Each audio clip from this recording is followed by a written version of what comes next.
बच्चे net present value हमारा already discuss किया जा चुका है इनडायरेक्टली। नेट प्रेजेंट वैल्यू होता है कि आप किसी बिजनेस में कुछ अर्न कर रहे हैं, उन सारी अर्निंग्स की प्रेजेंट वैल्यू। इन केस उस अर्निंग को गेन करने के लिए आपने कुछ आज की डेट में इन्वेस्टमेंट भी की थी, तो उसे माइनस कर दो, net present value. Net present value means outflows और इनफ्लो की प्रेजेंट वैल्यू का टोटल। अब आउटफ्लोज नेगेटिव होंगी, इनफ्लोज पॉजिटिव होंगी, तो जब उनका टोटल करेंगे तो वो एक नेट फिगर आ जाएगी। अगर नेट फिगर पॉजिटिव है तो आप उस बिजनेस में इन्वेस्ट करेंगे, नहीं तो आप उस बिजनेस में इन्वेस्ट नहीं करेंगे। एक क्वेश्चन देखते हैं इसका, नेट प्रेजेंट वैल्यू का क्वेश्चन यहाँ है कोई, देखना।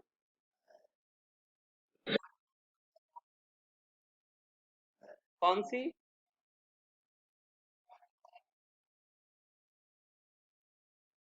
हाँ, इस क्वेश्चन में कोई प्रोजेक्ट में हमने इनिशियली 1 लाख रुपए इन्वेस्ट किया, तो ये 1 लाख रुपए मेरी आज की आउटफ्लो है, मतलब मैंने आज खर्च किया 1 लाख।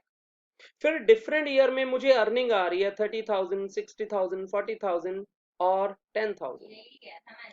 तो मुझे ये चेक करना है कि ये जो अर्निंग्स आ रही हैं, इनकी प्रेजेंट वैल्यू, इनकी प्रेजेंट वैल्यू उसमें से 1 लाख माइनस करें तो क्या नेट में मुझे गेन हो रहा है या नहीं, मीन्स मुझे इस बिजनेस में इन्वेस्ट करना चाहिए या नहीं।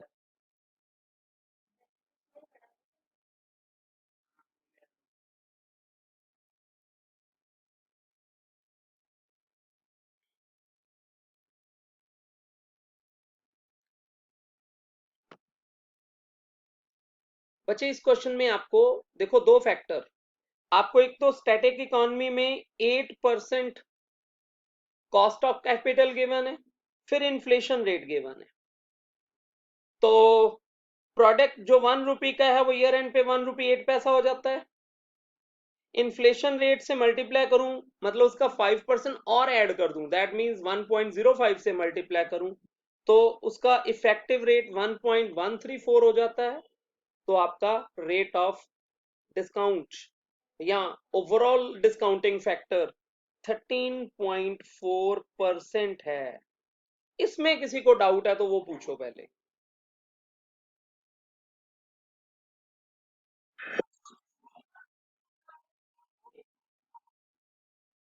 क्या चीज कह रहे हो? हाँ हाँ, वो फॉर्मूला लिखा है इन्होंने, ये लीजिए, ये फॉर्मूला है। रेट ऑफ ग्रोथ कैलकुलेट किया ना इन्होंने, तो 1 plus rate of inflation, rate of growth in static economy, ये ओवरऑल रेट ऑफ ग्रोथ है, ये स्टैटिक है, ये इन्फ्लेशन है, ओवरऑल प्रोडक्ट करके आपका रेट आ गया। एप्रोप्रिएट डिस्काउंट रेट 13.4% आ गया। तो अब इस क्वेश्चन में एक और वेरिएशन क्या है, आपकी जो इनफ्लोज हैं वो डिफरेंट ईयर्स में डिफरेंट है। देखना, आपकी इनफ्लोज डिफरेंट ईयर में डिफरेंट है ना, मीन्स यहाँ एन्युटी का केस नहीं है, तो आप एन्युटी का फॉर्मूला तो यूज नहीं कर सकते। तो इस केस में आपको यूज करना पड़ेगा individual discount factor, individual year by year.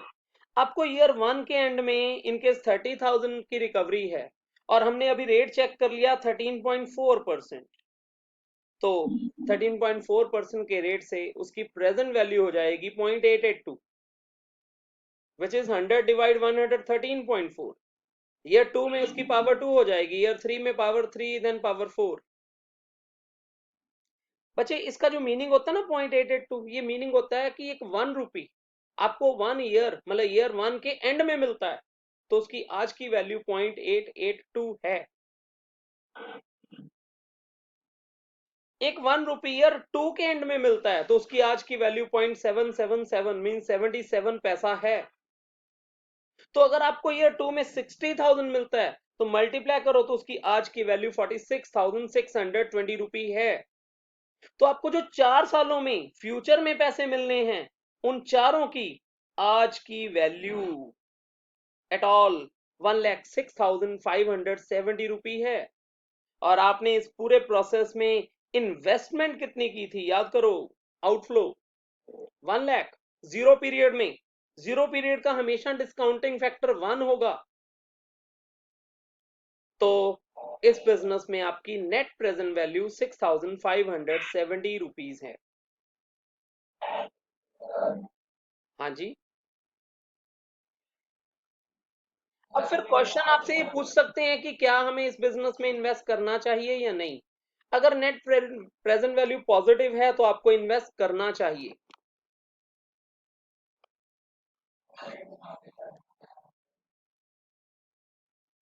Discounting factor तो क्वेश्चन में गिवन होता है। इस क्वेश्चन में भी हमने कैलकुलेट किया डिस्काउंटिंग फैक्टर। वो भी क्यों? क्योंकि स्टैटिक इकोनॉमी में भी आपको रेट गिवन था, इन्फ्लेशन रेट गिवन था। अदरवाइज तो डिस्काउंटिंग फैक्टर मोस्टली आपको क्वेश्चन में ही गिवन होता है।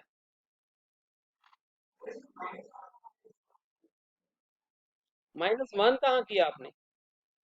वो तो आपने अमाउंट कैलकुलेट कर लिया ना बच्चे, वो तो अमाउंट हो गया ना 1.134। अमाउंट का फॉर्मूला हो गया वो तो अमाउंट में से प्रिंसिपल माइनस करो। 1 रुपी प्रिंसिपल भी था हमारा, तो जस्ट ग्रोथ ग्रोथ तो हमारी 13.4 है परसेंटेज में। फ्रैक्शन में 0.134 है। आप अगर आज 100 रुपी इन्वेस्ट करते हैं, 13% ग्रोथ हो तो वो 113 हो जाएगा। अच्छा, 1 रुपये इन्वेस्ट करते हो तो 1.134 हो जाएगा। ये तो दोनों एक ही बात है। आप 1/1.134 लिख लो चाहे।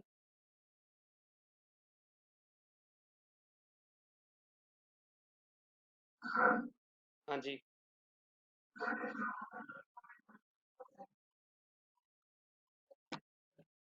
नहीं। हाँ जी। इस क्वेश्चन में इन्फ्लेशन रेट अलग गिवन था, इसलिए हमें डिस्काउंटिंग फैक्टर स्टैटिक चेंज और इन्फ्लेशन दोनों के चेंज को कंसिडर करके कैलकुलेट करना पड़ा। अदरवाइज तो डिस्काउंट फैक्टर आपको हर क्वेश्चन में गिवन होता है।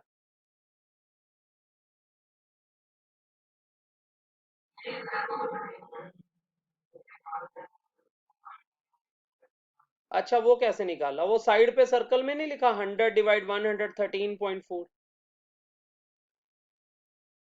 या 1/1.134?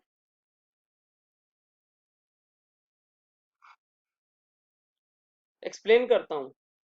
आज आप कहीं 100 रुपी बैंक में इन्वेस्ट कर दें तो 13.4% ग्रोथ रेट हो, तो ईयर एंड पे आपके कितने पैसे बन जाएंगे, बताना जरा। बताओ जल्दी। बहुत समझदार हो। 100 रुपी इन्वेस्ट किया है, 13% ग्रोथ रेट है, ईयर एंड पे कितनी अमाउंट बन जाएगी? आपकी अमाउंट क्या हो जाएगी? हाँ, 113.4। अब यूनिटरी लगाओ कि अगर ईयर एंड पे 113.4 वैल्यू है, if year end value 113.4, then opening मतलब ईयर बिगनिंग वैल्यू क्या है उसकी? 100। इफ ईयर वैल्यू 1 होती तो बिगनिंग वैल्यू है 100/113.4, और इफ ईयर एंड वैल्यू 30,000 होती तो 30,000 मल्टीप्लाई 100/113.4, उसकी प्रेजेंट वैल्यू आ जाती 26,460 रुपी। चलो क्रॉस चेक करते हैं। 26,460 रुपी ये आपकी आज की वैल्यू है। अगर आप इसे 1 ईयर के लिए इन्वेस्ट करें, करें इन्वेस्ट भाई, 13.4% करो जरा 26,460 का। आप सबसे बोल रहा हूं मैं, 26,460 का 13.4% करो।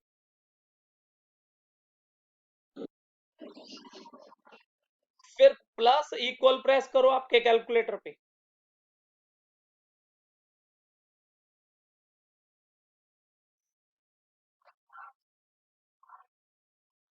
नहीं, 5 रुपी नहीं आएगा, 50 पैसे कुछ अप डाउन होंगे, वो छोड़ो।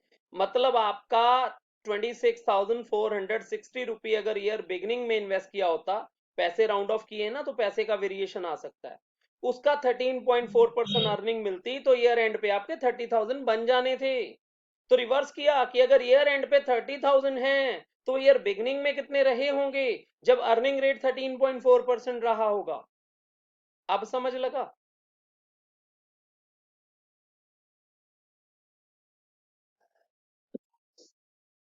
इन्फ्लेशन रेट ईयर एंड पे वैल्यू पे कैलकुलेट होता है, तो आपका अगर स्टैटिक इकोनॉमी में 8% ग्रोथ है, तो 108 के ऊपर आगे 5% इन्फ्लेशन इफेक्ट आएगा। 108 का आगे 5% करके ऐड कर दो, देख लो क्या आ रहा है।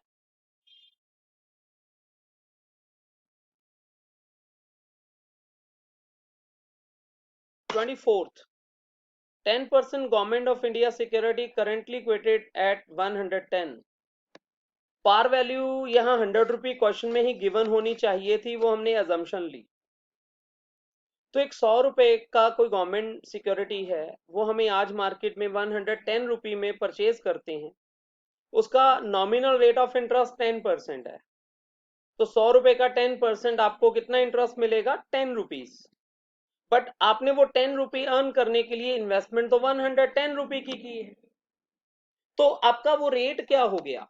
यहां देखो कैलकुलेशन ए, करंट यील्ड कि आज करंट डेट में हम क्या कमा रहे हैं। 100 रुपी का कोई इन्वेस्टमेंट है, 10% अर्निंग है 10 रुपी, बट उसके लिए आपने इन्वेस्ट किया 110 इंटू 100, आपका अर्निंग रेट है 9.09। ये करंट यील्ड। फिर क्वेश्चन में कहा but interest rate is expected to go up by 1%। तो ये जो 9.09 है, ये 1% इंक्रीज होगा। तो रिवाइज्ड यील्ड 9.09, 1% ग्रोथ 10.09% होगा। अब आपको तो अर्निंग 10 रुपी ही मिलेगी। मार्केट प्राइस कैलकुलेट करना है अगर आपने, तो 10 रुपी की अर्निंग, यील्ड रेट है 10.09%, तो मार्केट प्राइस 99.10। तो इफेक्टिवली कहूं तो 110 में परचेज करके हमने ये महंगे में परचेज किया है, हमें इसका ओवरऑल लॉस होगा। फ्यूचर में भी इसका मार्केट प्राइस 99.1 रुपी रहने वाला है, 99.10।